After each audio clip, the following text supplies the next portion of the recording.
Right here at 11 o'clock, tonight's football game at Doss High School turned into what was found at school this morning, a weapon on a student. Hello, everybody, and thank you for joining us. I'm Doug Proffitt. It comes just weeks before JCPS will be installing weapon detection systems in high schools. WHAS 11 team's Taylor Woods reports from Doss tonight, talking with a parent about this incident. And yo, Doss, do it again! It was supposed to be homecoming at Doss High School. The football game played on, but some homecoming festivities were postponed.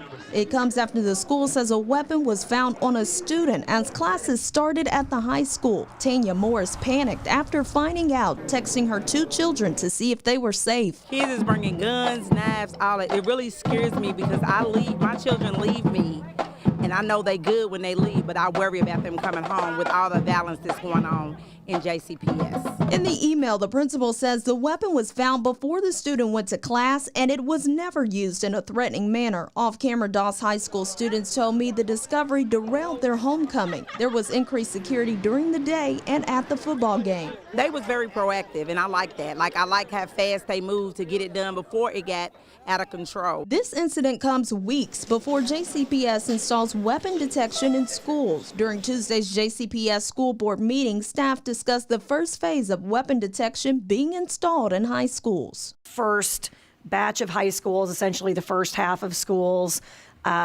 beginning in later October and then again going through winter break. This gives Morris a little relief. She hopes this puts an end to students bringing weapons to school. That's all I want. They can install as much as they want, but the thing is we got to make sure that it works.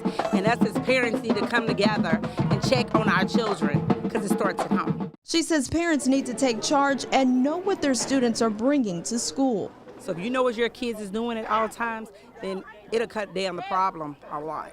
No one was hurt, but an entire school saw its homecoming stopped at the last minute. At Doss High School, Taylor Woods, WHAS 11 on your side. The JCPS Police Department is investigating the incident. JCPS also says the student who brought the weapon to school will be disciplined according to the JCPS handbook.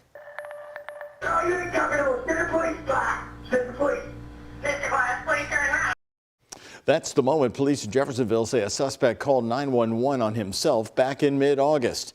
The 911 calls and body camera video are part of an update today from Jeffersonville police about the night that they shot Richard Glass in an apartment complex. Jeffersonville police responded to the apartment on North Shore Drive on August 15th to check on the welfare of him. Glass had requested that himself.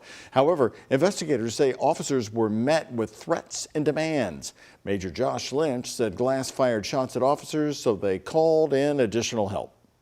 And the SWAT team, quick reaction team, crisis negotiators, fire and EMS are immediately deployed to the scene to add additional resources to the situation until we get a better grasp of what is going on. Officers say Glass was seen with a rifle in his hands, and that's when a Jeffersonville officer returned fire, hitting and killing him. Jeffersonville Chief Kenny Cavanaugh says he has trust and confidence in his officers related to their response and the shooting.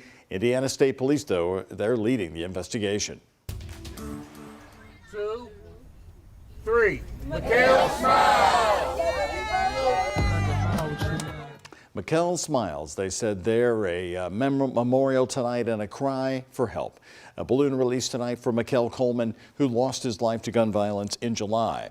Community leaders there gathering for what would have been Mikhail's 24th birthday tonight at the West Louisville Paul Bather Baseball Complex. They announced a new initiative aimed at curbing gun violence in West Louisville and the Smoketown neighborhood. The initiative is geared towards kids and young adults and will work through the baseball complex. Family members saying the goal is to bring the community together through the sport Mikhail loves so much. Mikhail's mother spoke tonight. Nashan Tribune has dedicated her life to making Smoketown safer and growing black-owned businesses through her Melon Air Marketplace.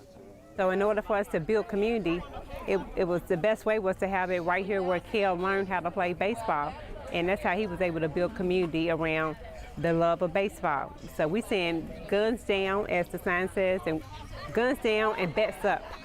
The support of our initiative. And we've got family and friends who are gathered here today because the violence has got to stop.